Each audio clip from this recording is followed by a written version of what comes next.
Hello guys bounce back एक बार से आपका फिर से ड्यू टारगेट कॉमर्स में स्वागत है। आज की इस वीडियो में हम जानेंगे कि समास क्या होते हैं। इस वीडियो को आज हम जानने वाले हैं समास होते क्या हैं, समास के भेद क्या क्या हैं। आज की जो वीडियो का मेन रहेगा वो रहेगा कि समास के भेद एंड उसके भेद में अवयवी भाव समास, तत्पुरुष समास, कर्मधारय समास और द्विगु समास, इन सभी समास के बारे में इनके टाइप्स जानेंगे एंड उसके बाद जानेंगे समास को सेपरेटली, इन सब के बारे में सेपरेटली जानेंगे कि कौन सा क्या कहाँ कैसे यूज़ होता है।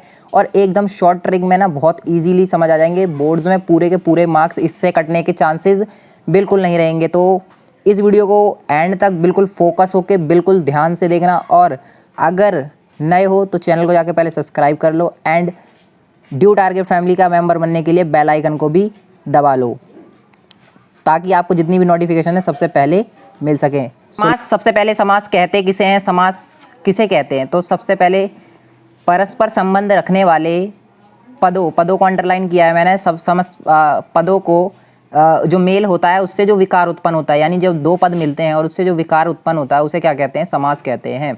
यानी कि जो दो पद मिलकर के जो विकार उत्पन्न करते हैं यानी मिलकर कोई नया शब्द बनाते हैं उसे क्या कहा जाता है? समास कहते हैं। और जो उस प्रकार से मिलकर बना हुआ जो शब्द होता है उसको कहा जाता है समस्त पद। ठीक है, समस्त पद के पहले पद को क्या कहते हैं? पूर्व पद कहते हैं और दूसरे पद को क्या कहते हैं? उत्तर पद कहते हैं। आई थिंक अभी तक डेफिनेशन से कुछ भी ढंग से क्लियर नहीं हुआ। यानी कि जब दो पद आपस में मिलेंगे और एक नया शब्द बनाएंगे तो वो क्या कहलाएगा? समस्त पद कहलाएगा। ठीक है, तो लेट्स टेक एन एग्जाम्पल से समझते हैं। अब बिल्कुल एकदम ढंग से क्लियर होगा, तो इससे आपको बेटरली क्लियर होगा। देखो एग्जाम्पल है नीलकंठ। नीलकंठ देखो, नील और कंठ दो शब्दों से मिला है, नील और कंठ। यानी जो पहले और दूसरे जो दोनों शब्द हैं इन्हें तो हम कह रहे हैं पद। ठीक है, यानी पहले दूसरे शब्द को कह रहे हैं पद, नील कंठ। तो नील का जो पहला पद, जो पहला शब्द है यानी पहला पद है वो क्या है? पूर्व पद। और जो दूसरा है वो है उत्तर पद। और जब मैं इन दोनों को कंबाइन कर दूँ तो क्या कहलाएगा? समस्त पद। यानी पहला इसे, इन शब्दों को तो कहेंगे हम शब्द नहीं कहेंगे, इन्हें कहेंगे पद। और पहले वाले को पूर्व पद, दूसरे वाले को उत्तर पद और इनको कंबाइंड समस्त पद। आप जानते हैं इसके भेद। अब यहाँ पे सबसे पहले बात करते हैं ये भेद। सेकंड चीज़ है क्वेश्चन, भेद कौन कौन से हैं समस्त इसके समास के? तो सबसे पहले इसके भेद आता है, एक आता है अव्ययी भाव समास। इसमें क्या होता है? अव्ययी भाव समास। और दूसरा कौन सा होता है? तत्पुरुष समास। ठीक है, तत्पुरुष समास के ही फर्दर दो और होते हैं जिसे कहा जाता है, कौन सा होता है तत्पुरुष का? एक होता है कर्मधारय और एक होता है ये द्विगु। ठीक है, तो तत्पुरुष में एक होता है कर्मधारय और एक होता है द्विगु। ठीक है, इसके दो टाइप होते हैं, यानी एक यहाँ पे आता है द्विगु समास। ठीक है, ये तत्पुरुष समास के ही दो उपभेद हैं, यानी उसके ही फर्दर कैटेगराइज करके दो हैं, कर्मधारय एंड ये कर्मधारय और द्विगु। तो कर्म तत्पुरुष के भी कर्मधारय समास में कौन कौन से आते हैं? कर्म तत्पुरुष, कर्ण, संप्रदान, आपादान, संबंध, अधिकरण। इनको डीपली भी जानेंगे, बहुत आसान है, बहुत ईजी है।